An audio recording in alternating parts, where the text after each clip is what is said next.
let's bring Daniel in. Daniel, you're on the touch screen now. Before we even get into that, if you were Jamel Belmadi, their coach, yes, what are you going to tell these gentlemen? Because you've done everything possible to win football games. You are not winning in a tournament that you just won 2 years ago.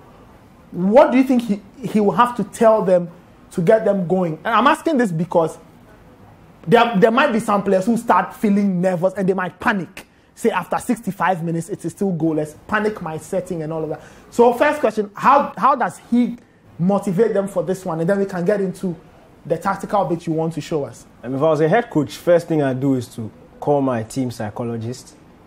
First of all, I'll even decrease the intensity of training. Probably give the players an off day before this one. Team psychologists will probably be telling them, you've done nothing wrong in this competition. You've just been rushing chances. Everything is going according to plan. We are carving teams open. We are creating golden opportunities. Our problem is we just can't put the ball in the back of the net. And then you ask them, Slimani, Mahrez, Bounedjah, you guys score goals for fun. It will come. You have nothing to be worried about because this Ivorian team have shown in their first 2 games that they are not the best defensively. So we will get our chances. We'll probably create more chances than them. All we need to do is to just calm down. Just take your time. The goal will come. And if you look at the defensive organization of Algeria, I feel it's better. As a unit, they defend better because of their pressing, eagerness to win the ball back. They are a well-drilled unit. So if I was Algeria, that's what I would do. Obviously, if I was a head coach, I would be panicking, but I would probably tell my players not to panic. Because in this sort of game, anything can happen. But based on what we've seen in their tactical setups, Algeria are supposed to win this game. Okay. If they can find their composure and take away their chances. Second thing I'll do is start Benrahma in this game. He has to start. Yeah, he has to start. And when I start Benrahma, what I'll do is to position him in that number 10 role, but he will more or less be playing like a double team with Belali. So what I will do is to play Benrahma just around this side, try and play him as close to Serge Aurier's side as possible. Okay. So he double teams with Belali. I will not want Ben Sabani bumping forward because of the threat of Nicolas Pepe. And even on the attack, Serge Aurier also offers a lot for Côte d'Ivoire in an attacking sense. So I will not ask Ben Sabani to be bumping forward too often. Okay. What I'll do is to focus my attacking patterns on the left-hand side or on my left-hand side. So that's why I have Belkabla there and Benacer, guys who can break up play. Benacer is good enough to transition. And then I'll focus it on this side. You might say their best player on the pitch is Mahrez and he's on the other side. That's fine. If you overload this side, you can also isolate Mahrez with Conan. And that becomes an interesting prospect for him, one-on-one with Conan. You fancy Mahrez to get away with it. But I think the main weakness from open play in this Ivorian team is their right-hand side, defensively. Okay. Pepe doesn't do enough defensive work. So then you see Sangari having to shuffle, especially focus more on the defensive side when in his box-to-box role. So it's going to be extra difficult for him. You would expect him to try and help out Aurier. But the technical skill that Benrahma and Belali possess, I will start Benrahma. And somebody will say, Brahim is there, Feghouli is there. Yes, they have similar skill as Benrahma, but they are not as quick enough as him. He's quick. He has the ability to turn his man and move quickly with the ball. And I think it's a very important thing. I don't know why he doesn't start games. Maybe he's just not...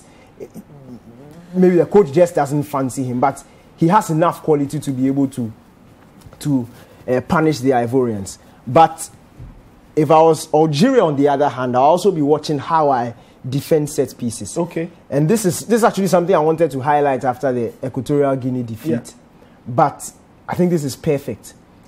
When it comes to height difference, the Ivorians are taller and they are physically more imposing. And I've noticed something about Algeria's setup in defending set pieces when it comes to this tournament. They go for a man-marking system. Okay. And I'm not a fan of man-marking defending.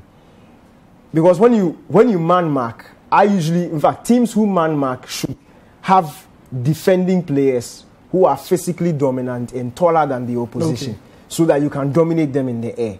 If you are not, and the good delivery comes in, it is right now down to your skill in defending and the opposition's strength or skill in attacking. And more often than not, you will lose out if you are the defending team. If you look at their game against Sierra Leone, this was one of Sierra Leone's opportunities. You could see a clear overload on this side. The Sierra Leoneans knew they had the height advantage, so hit the ball to the back post. Let them fancy their physical and strength against each other and see what happens. And this should have been a goal had it been on target. It was a fantastic opportunity for Sierra Leone. Just unfortunately, they were not able to get it. If you see, it's one man to everybody. Now, this Sierra Leonean player has evaded his marker. Slimani is found wanting. He doesn't know who he's marking. You have one-on-one, one-on-one, one-on-one. And it's not the best when you are the defending team, because it becomes extra difficult. But let's fast forward to the goal they conceded against Equatorial Guinea. Yeah. And this was another man marking system. If you see, everybody has their man. Let me get the line so you guys can see perfectly. One man on one man. It's literally a man marking system. And he has two guys here trying to sort of ward off the danger if it comes to the near post. But then again, it is very difficult when you have these well-drilled set piece for the attacking teams, because this wasn't the first time in the game Equatorial Guinea went with a corner kick which was hit low to the near post. They tried in the first half. He tried to flick it round. It just didn't work. But in the second half, it worked. If you watched it, once that guy on the near post gets the early flick, you could see he moves straight to the ball. He gets that early flick on. And right now, it's everybody for himself. And it's obviously scattered there for the Algerians. So if they decide to go with this same system, I think this is how they'll concede against Côte d'Ivoire. And if you go back to the set piece, if you freeze the frame again, the gentleman who's outside the box, the guy who eventually got the goal, you could notice his advantage showed up because his man turned now to look at the commotion that was happening. Yeah. Just when I don't know if they can move, if you can move the clip on. Yeah. You know, and it's interesting that you've highlighted him. Now, once the play breaks down and the sequence starts and the corner kick comes in, he has his man looking at him all right. And and I like the fact that you mentioned the man marking bit. Yeah. Once the cross comes in and the sequence goes on, and maybe we can move the sequence on, we'll start to see his movement. He's already getting ready to move. He's getting into his area. His man starts to get drawn by what is happening. And then that's it. He pops up. So that's a bit of a problem. So for the Algerians, it's very important. I think not necessarily a full blown out zonal marking system, but they can find a better hybrid between the two. But if they decide to go man marking, look, Sangari is a beast in the air. Sebastian Halle. I almost forgot him. You have the centre backs in there who can obviously come in and cause some danger. And Algeria are just not that physical team when it comes to set pieces. So Belmadi really needs to look at this, because I honestly believe, I don't see how Côte d'Ivoire would score Algeria in open play. I just feel they will they will fancy their chances when it comes to set pieces. And I think that's where even Zaha and Pepe will be instructed. Go down at every touch so we get as many set pieces as possible to be able to punish these guys. Because if you look at the Sierra Leone game, a chunk of their chances, in fact, 2 of Sierra Leone's chances in that first half came through set pieces. And also in the game against Equatorial Guinea, clearly conceded through a set piece. I think that I disagree with you a little bit on the open play part. If you go back to the tactical screen you had, I think there's one key battle that the Ivorians will win if it happens. If you could just go back to the screen. Okay. If you notice Zaha and Atal. Yeah. Atal likes to bomb forward. He plays sometimes as a wing back, sometimes as a winger. I feel like there's a lot of space behind Atal for Zaha to run into. And I know Atal will want to be supporting Mahrez. I know because Mahrez is cutting inside, so he has to go for it to provide that width. And if Benacer is there, Benacer can't provide that width. I watched him at Milan all the time. So he doesn't provide much width. So once Atal is going for it, Zaha is going to have a lot of space. And like you said, the dribbling and the directness of Zaha will cause a problem. We saw it. He won a penalty, I think, in their last game. Yeah. We've seen him in the Premier League time after time. And I don't think Benacer can contain someone like that. Benacer is more of a ball-playing midfielder. I'm not sure who the other midfielder is. I can't quite read this. Kabla, he's a breaker, was a stopper. He's a stopper. Maybe if he plays on the right alongside them, he might be able to cover Zaha. But if you have Atal starting, you have Mahrez, and you have Benacer on the right, I think Zaha is going to have an excellent game. I think he's going to just keep getting in behind the defense and cause a lot of trouble. So I make that statement. I'm not sure Algeria will concede through open play. It's because of their style. When they lose the ball, they press probably better than anybody there. And when you look at Côte d'Ivoire under pressure, they didn't do a very good job against Equatorial Guinea. Was in their first game.